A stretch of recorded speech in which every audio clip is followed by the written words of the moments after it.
కాంగ్రెస్ అధికారంలోకి వచ్చిన మొదటి ఏడాది ప్రజలకు ఇచ్చిన హామీల అమలుపై ఫోకస్ పెట్టింది.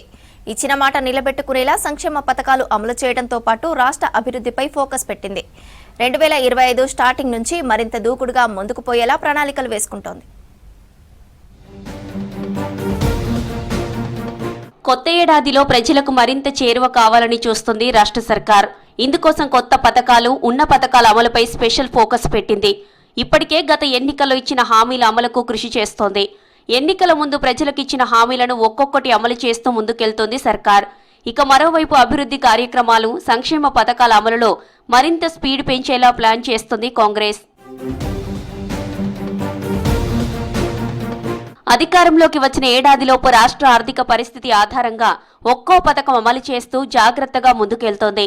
ఇప్పటి వరకు ఆర్టీసీలో మహిళలకు ఫ్రీ జర్నీ, ఇండ్లకు 200 యూనిట్ల వరకు ఫ్రీ కరెంట్, 500 రూపాయలకే గ్యాస్, రైతులకు 2 లక్షల వరకు రుణమాఫీ చేసి ప్రజల మెప్పును తన ఖాతాలో వేసుకుంది ప్రభుత్వం. సంక్షేమ పథకాలే కాదు, రాష్ట్రాభివృద్ధి కార్యక్రమాలు కూడా అదే తరహాలో చేస్తూ ముందుకెళ్తోంది సర్కార్. మరికొన్ని ప్రజలకు ఉపయోగపడే సంక్షేమ పథకాల అమలుకు శ్రీకారం చుట్టింది సర్కార్. వచ్చే సంక్రాంతిలోపు ఏళ్ల తరబడి ఎదురు చూస్తున్న రేషన్ కార్డులు ఇచ్చేలా కసరత్తు చేస్తుంది రాష్ట్ర ప్రభుత్వం. ఇప్పటికే ఇందిరమ్మ ఇండ్ల సర్వే చేస్తున్న అధికారులు సర్వే పూర్తి కాగానే అర్హులకు ఇండ్లను మంజూరు చేయనుంది. రైతు భరోసాపై కసరత్తు మొదలుపెట్టిన సర్కార్ సంక్రాంతి పండుగకు రైతు భరోసా ఇచ్చేలా ప్లాన్ చేస్తుంది. మరికొన్ని రోజుల్లో స్థానిక సంస్థల ఎన్నికలున్నాయి. దీంతో ప్రతి పథకం ప్రజల్లోకి వెళ్లడం, ఎన్నికల్లో మళ్లీ కాంగ్రెస్కే ప్రజలు గెలిపించేలా ఉండేలా ముందుకెళ్తుంది ప్రజాప్రభుత్వం.